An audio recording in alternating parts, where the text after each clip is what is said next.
We're very excited to have him. Along with David Kopel, he wrote a brief on Obamacare, and he's one of the preeminent constitutional law professors in America. So I'm very excited to have him. You all should be very excited to hear from him. Rob, why don't you come on up and talk to us?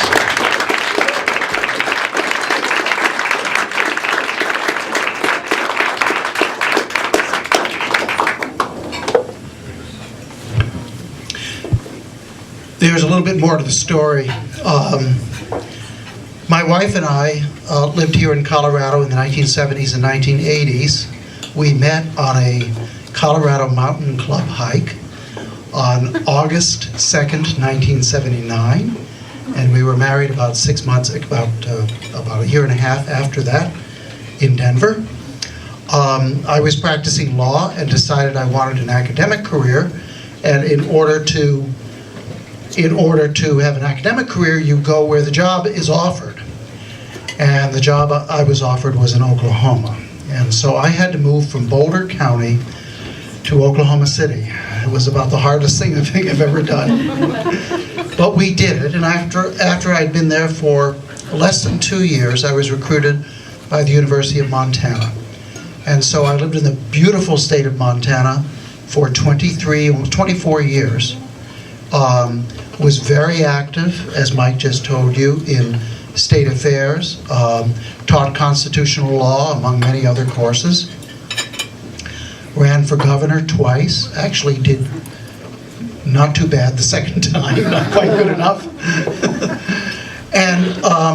But we always had a vision of coming back to Colorado. It was something that we always wanted to do eventually after we were finished there. And so in 2010, I took early retirement, and we decided to come back, and it's been one of the best decisions we've ever made. It's like a dream come true to be here talking in my favorite place about my favorite document in front of some of my favorite people, which is great. There is a committee called the First Committee, and I'll explain that a little bit later as to what the First Committee is. But it's a committee that I chair. It's First Committee as in First Committee of Correspondence. Again, I'll explain that a little later. There are 2 other members of it here. There is, for example, the legendary KLZ Ken Clark. And there is Senator Tim Neville. Those are just 2 members of our committee. I got started in politics when I was 15 years old. My parents had bought a house, and the folks who had owned the house before us had left behind a book. The book was a little paperback book by a United States Senator named Barry Goldwater.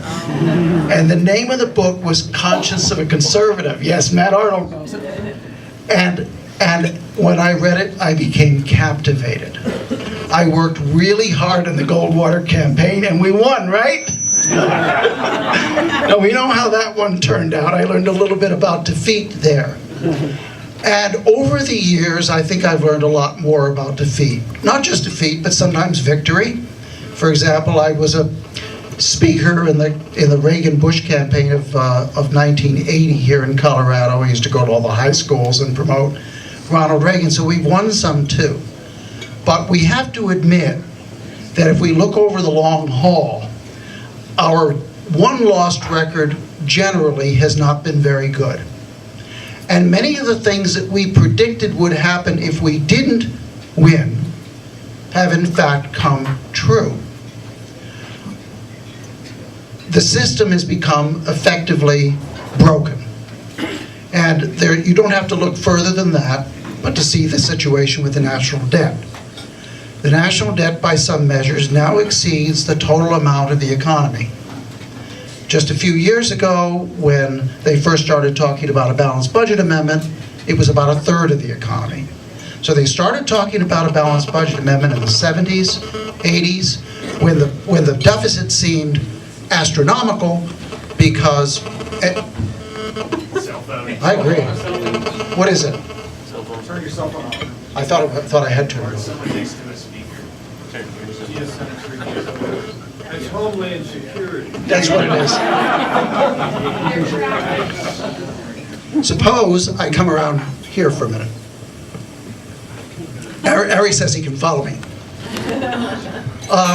Back when we thought the deficit was astronomical and the debt was astronomical, it was a third of the economy.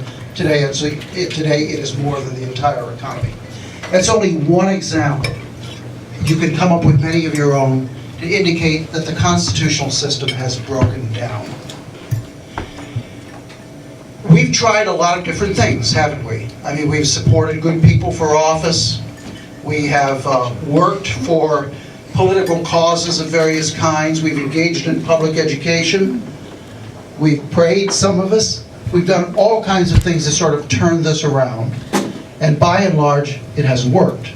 We're in a situation worse than we were before we started our activity.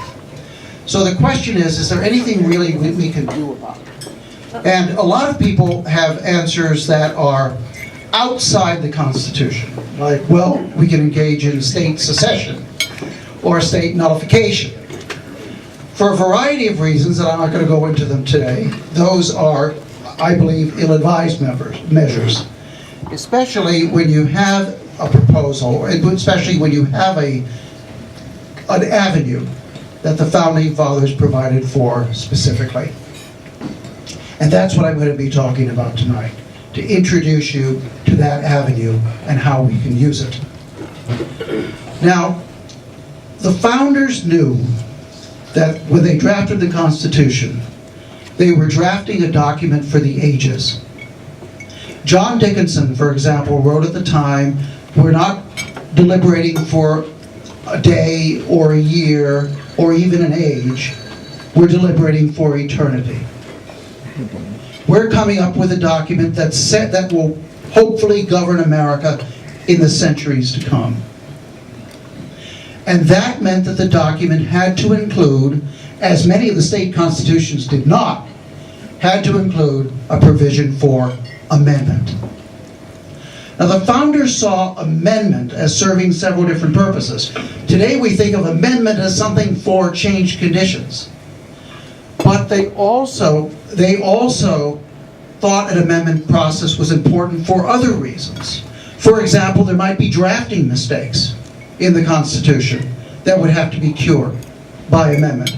There might be constitutional disputes that might arise that might have to be resolved by amendment.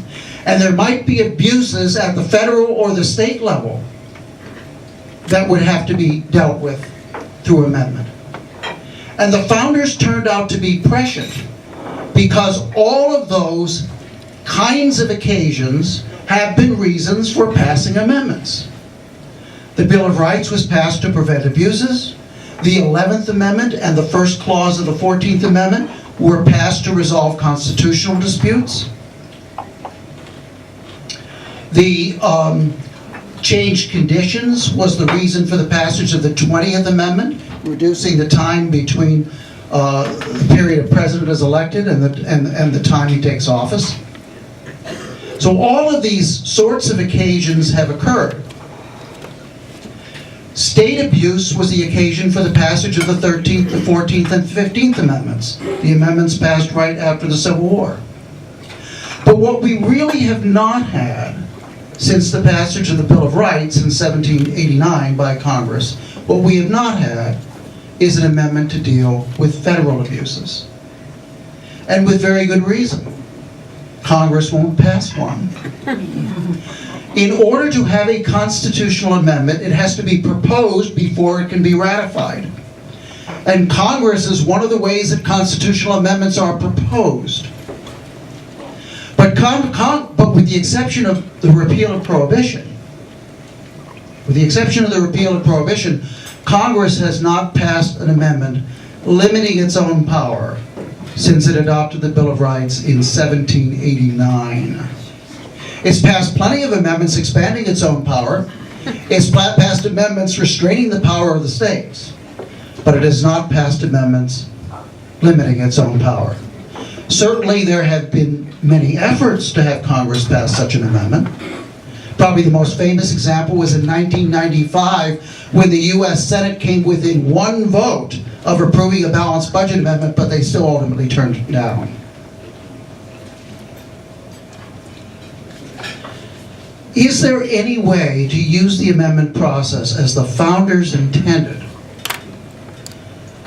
to restrain Congress when Congress won't propose such an amendment? And the answer to that question is yes.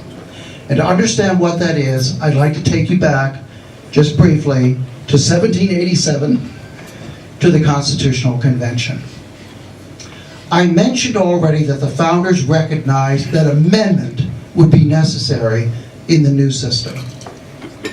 The deliberations opened on May 29th, 1787, when the young, tall, and charismatic governor of of Virginia, stood up to offer his plan to the convention. The man was Edmund Randolph, and the plan has come to be called the Virginia Plan. The Virginia Plan was formatted in a series of resolutions offered to the convention. And one of the resolutions would be that there would be a method of amendment that could be used even over the objection of the national legislature. He didn't specify the method of amendment, but he laid down the principle that this document has to be amendable, and it has to be amendable in a way that Congress cannot stop it.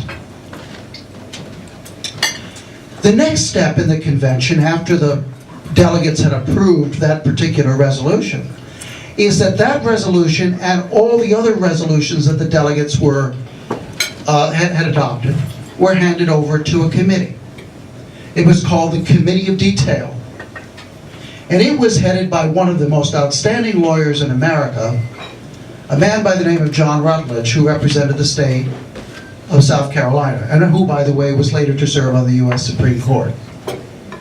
The Committee of Detail put together the first draft of the Constitution, and it also included a provision for amendment.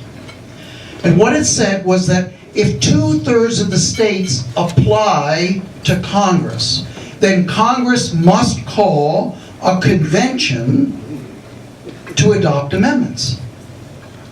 2/3 of the states apply to Congress, and then Congress must call a convention to adopt amendments. Well, that's what came out of the Committee of Detail, and the delegates immediately started to discuss it. Elbridge Gerry, who is known to future generations usually by a mispronunciation of his name, Jerry, because of the what? The gerrymander, that's right, when he was governor of Massachusetts. The delegate from Massachusetts, Elbridge Gerry, said, you know, I don't think it's enough that you just have a convention draft an amendment. Any amendment they draft has to be approved by the states.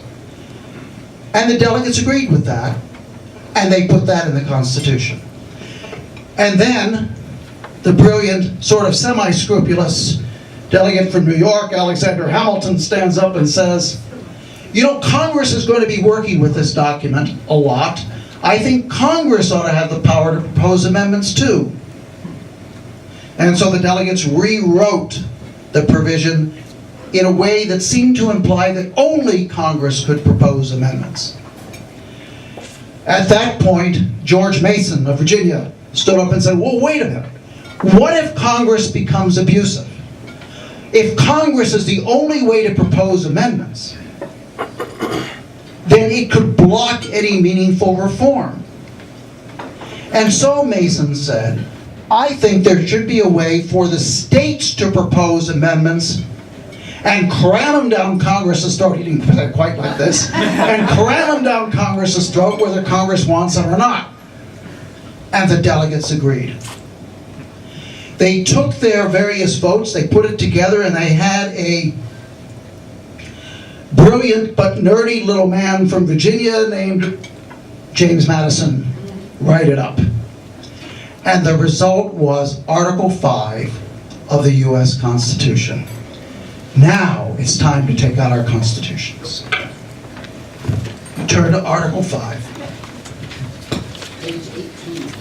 Thank you. If anybody doesn't have one, please raise their hand and I can get one too. You can download it if you have an iPhone. Does anybody else need one? Keep your hands up. Again, page 18. Anybody else? You look at Article 5 and your heart sinks and you say, gosh, what a block of type. But Article 5 is a lot easier to understand if you take it and you chop it into 3 parts. Something like gall. It can be divided into 3 parts. So let's go through it. Part 1 deals with how you propose an amendment. Part 2 deals with how you ratify an amendment. And the third part deals with those amendments that are not permitted. The Congress, whenever 2/3 of both houses shall deem it necessary, shall propose amendments to this Constitution. That is to say, Congress may propose amendments. Or, on the application of the legislatures of 2/3 of the several states shall call a convention for proposing amendments. In other words, if 2/3 of the states, currently 34 states, send applications, resolutions to Congress demanding the calling of a convention, Congress must call one. Now, you're going to, if you're cynical as I am, you're going to start saying, well, what's going to force Congress to do it? And the answer, one of the answers, is that this is almost certainly judicially enforceable. Okay? Once an amendment is proposed, either by the convention or by Congress, it goes for ratification. Next part.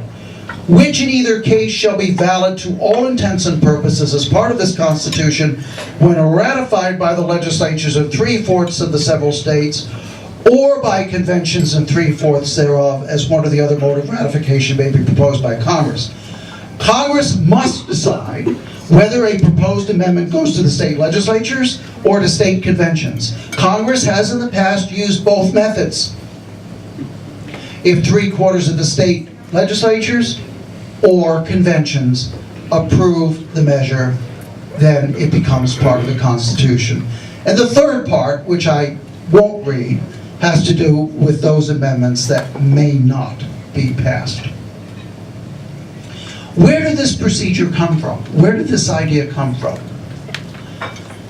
This particular provision has been the source of a lot of mythology.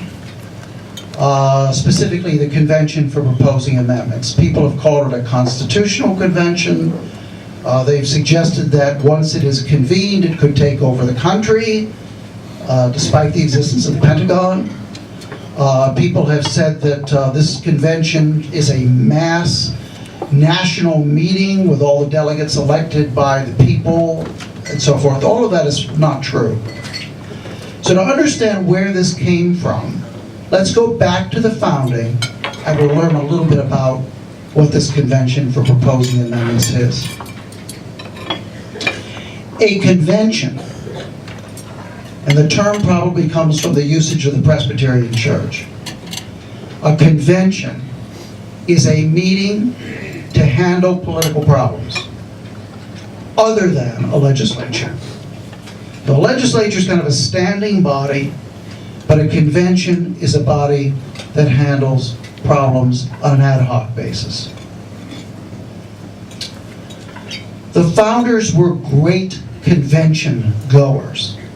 They had conventions during the founding era all the time. Some of the state constitutions were written by conventions. The national constitution was written by a convention. The states were, in some cases where their legislatures were defunct because they were in the middle of the Revolutionary War, conventions ran the states. But what's most relevant here is that there was a long tradition of the different colonies and the different states having diplomatic meetings to work out common problems. And these diplomatic meetings were called conventions. They were sometimes called congresses, but they were more often called conventions.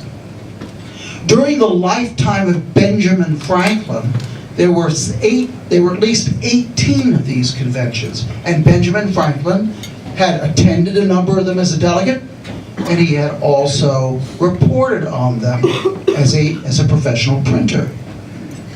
For example, in 1754, there was a convention, which is usually known to history as the Albany Congress of 1754, in which 8 different colonies met together with members of the Iroquois Indian tribes to work on Indian relations. It was a diplomatic meeting of sovereignties. 8 colonies and 6 Indian tribes all together in a diplomatic meeting to work out problems. The Continental Congress of 1774 was a convention among 12 colonies, and it was referred to regularly as a convention, not just as a congress, but as a convention. After independence, the states continued to meet in conventions. And again, this is a regular sort of thing. There was a convention in Providence, Rhode Island in 1776 and 1777. There was a convention in Springfield, Massachusetts in 1777. There was a convention of the Middle States in Yorktown, Pennsylvania in 1777. There were 2 different conventions at this time at Hartford. There was one in 1778 in New Haven. There was one in 1780 in Boston. There was one in 1780 in Philadelphia to consider matters of inflation and currency. And the list goes on. There was the Annapolis Convention of 1786. And of course the Constitutional Convention of 1787. All of these meetings had certain things in common. And from looking at the founding era record, we know that these meetings were the model for a convention for proposing amendments. Well, what do they have in common? Well, some state, or perhaps the Continental Congress, or perhaps a prior convention, called the meeting, said, we'd like to have a meeting of all our fellow states in, let's say, Yorktown, Pennsylvania on a certain date in 1777 to consider certain common problems. And then each state would send its own committee. That's what the delegation was called. Each state would send its own committee to the convention. And each committee was made up of delegates who were called commissioners. And each of these commissioners received his power. Each commissioner received his power through a document called a commission, by which the state legislature specified exactly what that delegate's power was. In other words, a lot like international diplomatic practice. At these conventions, they had a prescribed agenda that had been set by the state legislatures. Each state had one vote.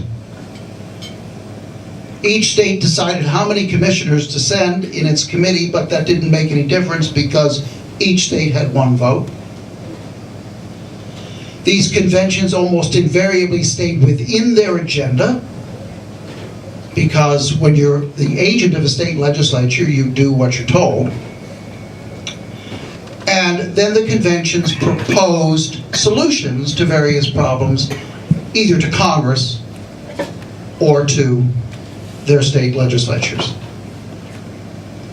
That's exactly the mechanism that the convention is to propose amendments is designed to be.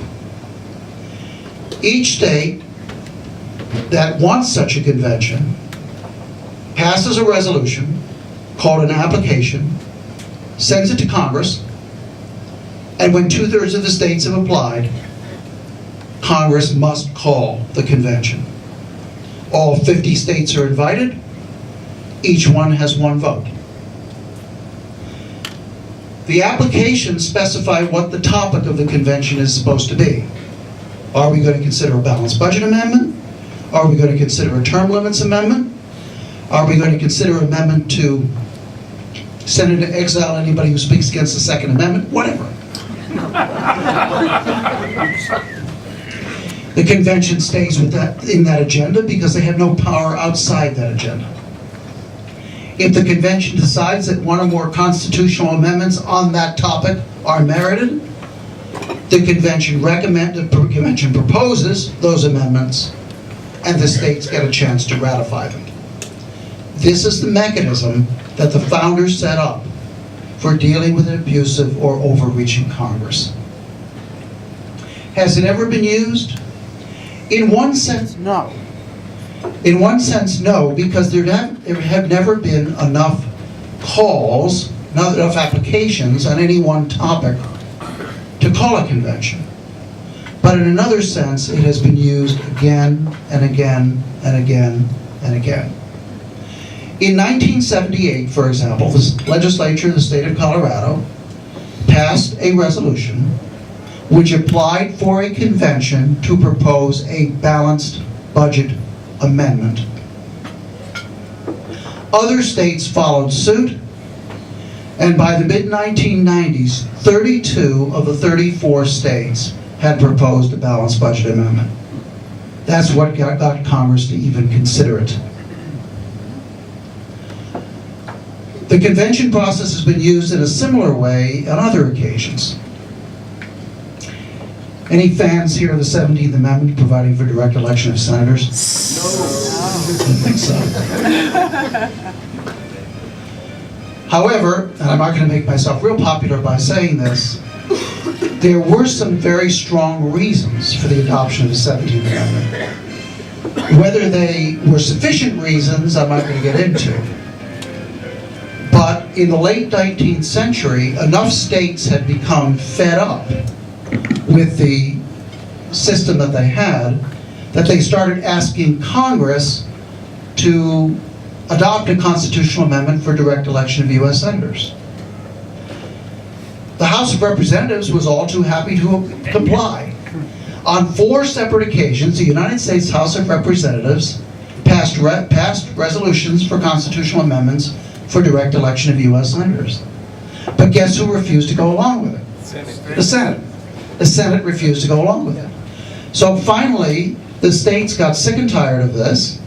They set up command centers in Pennsylvania and in Georgia, and they started applying for a convention to propose a direct election amendment. There were 48 states. They needed 32 states to apply. When they got 31 applications, they were one shy, the U.S. Senate said, oh, we were in favor of it all along. They went ahead and they passed it. So for whether the results are good or bad is not the point. The point is that the states have used this method on several different occasions to goad Congress into action. Another good example is the 22nd Amendment, the amendment that provides for 2/3 of the two terms maximum for the president. Okay, so where does this lead us now? One thing that is very clear is that we have a Congress, a federal government generally, that is completely out of control. It has completely snapped virtually all constitutional bonds. When you hear in Washington, D.C., people seriously discussing handing over the power of the purse to the president so that he can unilaterally raise the debt limit as much as he wants. When you see the Speaker of the House of Representatives ceding, giving up the privilege won over centuries of struggle in England and America of the lower house of the legislature to maintain control of the power of the purse. These are central parts of the constitutional system. When you see these being disregarded, you know we're in deep trouble. So the question becomes, to start really from to go to the beginning of what I said today, what really do we do? And the answer, and I'm convinced probably the last answer, is that it lies in the lap now of the state legislatures. That the state legislatures, with our support, must resuscitate the Article 5 process and adopt one or more constitutional amendments to curb Congress's power. Right now, the most likely candidate is a balanced budget amendment. 15 states are still on record as currently applying for a balanced budget amendment, including Colorado. The 15th state added was New Hampshire, just added late last year. And there are balanced budget amendment movements going on all over the country. So there is some real possibility that there could be a convention on that subject. Another amendment that I sort of like is called the National Debt Relief Amendment. The National Debt Relief Amendment provides that if Congress wants to raise the debt limit, it can do that. But in order to do so, it must get the approval of a majority of state legislatures. Any increase in federal debt requires the approval of a majority of the state legislatures. This has been now introduced and approved by several different states. And there is a measure, proposed resolution introduced by Lori Sane in the Colorado legislature to put Colorado on record for it too. What they've discovered is this particular provision actually appeals to some Democrats as well as Republicans. Obviously, everybody in this room can think of a lot of other constitutional amendments that you'd like to see. For example, I think we could do without daylight saving time.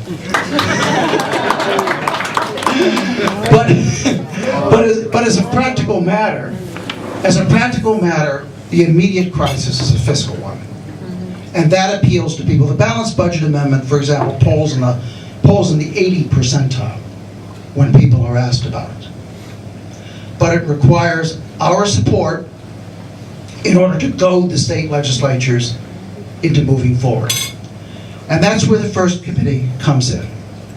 The first committee stands for the First Committee of Correspondence. Just as the original American Revolution was made possible as a result of state and local committees of correspondence throughout the colonies, so will this second peaceful American Revolution be provoked by committees of correspondence throughout the states. And the first of those is the First Committee here in Colorado. We are currently setting up an infrastructure, called an infrastructure, with the goal of sending out the message to other states to approve balanced budget amendments, to our own state and to other states to approve the National Debt Relief Amendment, to inform people as to what this process really is and what this process really isn't. I'd like to just leave you with one thought from someone who was a lot more qualified to talk on this subject than I am. It's that little nerdy guy I referred to, James Madison. James Madison lived a very long time. He lived to see the states start to fall apart over the issues of tariff and slavery. And Madison lived to see the nullification crisis that was provoked when the governor of South Carolina, and then later on John C. Calhoun, proposed the idea that states have the power to nullify federal law. That was about the time that the states started talking about secession too, at least in some quarters. James Madison, then about 84 years old, wrote a letter to the editor of a very prominent newspaper, in which he said that secession and nullification are extra constitutional remedies. They're outside the Constitution. There are a lot of things that the states can do and that they must do to push back against the federal government when it exceeds its authority. And the ultimate constitutional remedy is the state application and convention process of Article 5. The ultimate constitutional remedy. He said, use it. You happy?